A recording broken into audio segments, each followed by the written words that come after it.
In this week's market update, corporate news slows in the run-up to Christmas, but with US jobs data, an OPEC meeting, the latest climate summit and the UK's general election next week, there's plenty for investors to focus on. Just when you thought we were heading safely towards at least a partial trade deal, tensions flared again this week on two new fronts. First, Donald Trump said he would be restoring tariffs on metals from Argentina and Brazil as punishment for those two countries' currency policies. Then later yesterday, the US president took on France, threatening 100% tariffs on up to $2.4 billion worth of French goods, including champagne. This move is in response to France's digital services tax, which is aimed at US companies such as Google, Amazon and Facebook.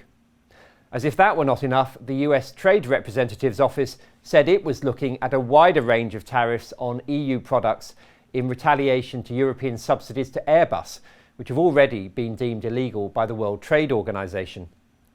With a resolution of the simmering trade war between the US and China a key plank of the market rally since the summer, the latest salvos are bad news for investors as we approach the traditionally strong year-end Santa rally period. The US is in focus on other fronts too this week, with the Federal Reserve due to make its final rate-setting announcement of the year on the 11th of December. Attention will focus on this week's economic data. Non-farm payrolls on Friday will provide some guidance on where the Fed is heading with interest rates, coming as they do after a disappointing set of ISM manufacturing figures yesterday. Despite this, the consensus is that rates will remain on hold after the back-to-back cuts between July and September, and following Fed Chair Jerome Powell's optimistic assessment in a speech last week. He said that economic conditions were generally good and pointed to plenty of room for the current expansion to continue. That suggests a wait-and-see attitude for the next few months, which will most likely be supported by another strong month of job creation in November.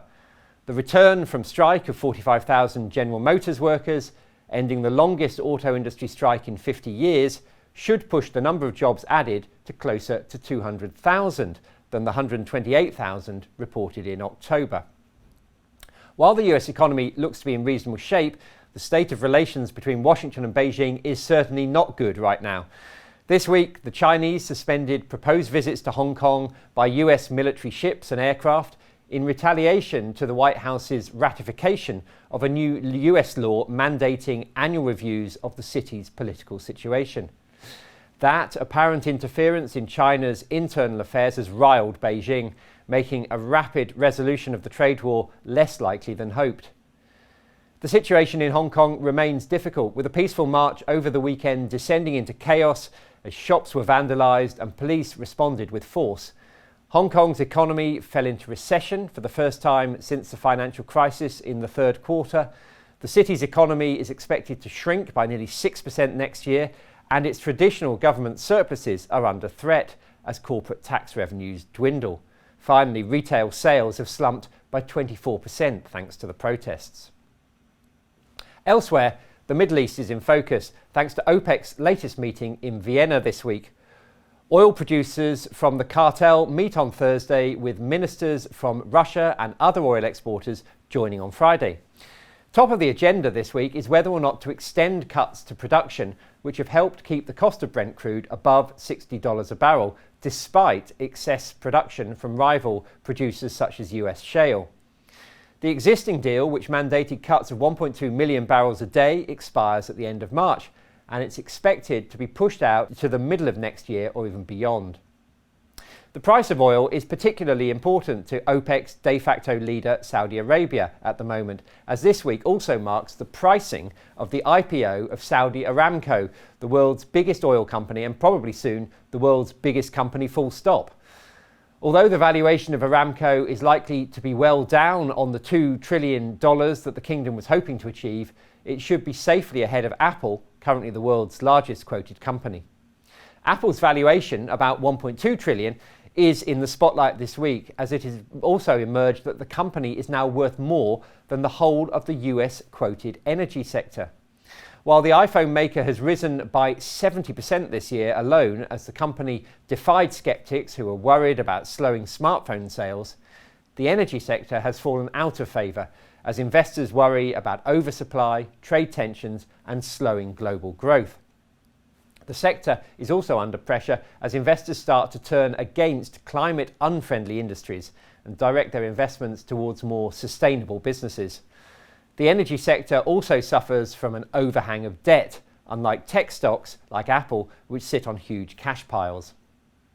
The climate issue is also front and centre this week as COP25, the first big climate meeting since the US said it would leave the Paris Accord, gets underway in Madrid. Delegates from about 200 countries will gather in the Spanish capital at a meeting designed to push signatories into bolder climate goals in 2020. Although many countries have adopted targets for net zero emissions by 2050, fewer have been clear about how they plan to get there. Back at home, the main focus, of course, will be next week's general election. The campaign was once again interrupted by a shocking terrorist incident on Friday when a twin stabbing in the City of London provided an unwelcome reminder of the London Bridge attacks just before the last election in 2017. The impact of Friday's events on the election is uncertain, although both of the main parties have been accused of attempting to politicise the issue, with accusations traded on early release legislation that may or may not have influenced the authorities' ability to prevent this attack. Whatever the cause, the latest poll of polls from the FT this week pointed to a narrowing of the lead held throughout the campaign by the Conservatives. The Tories are now just 10 percentage points ahead of Labour, with the expected shares of the national votes now put at 43% and 33% respectively. The Lib Dems, which have seen support ebb away throughout the campaign, are now well behind on just 13%. How the likely national vote share translates into seats in the UK's first-past-the-post voting system is hard to predict, but it's generally thought that a lead of 6% or so is the dividing line between a Conservative majority and a hung Parliament. With one eye on his precarious lead over Jeremy Corbyn, the Prime Minister Boris Johnson will most likely play it safe at this week's 70th anniversary celebration of the NATO alliance that he's hosting near London. Although representatives of all 29 NATO countries will gather at a hotel near Watford, the PM is thought to be avoiding a meeting with Donald Trump and hoping that the US President will keep his views on the election to himself. When President Obama spoke in support of the Remain camp during the run-up to the 2016 EU referendum, his intervention was widely seen to be counterproductive. The British don't like to be told which way to vote by anyone, least of all an American president.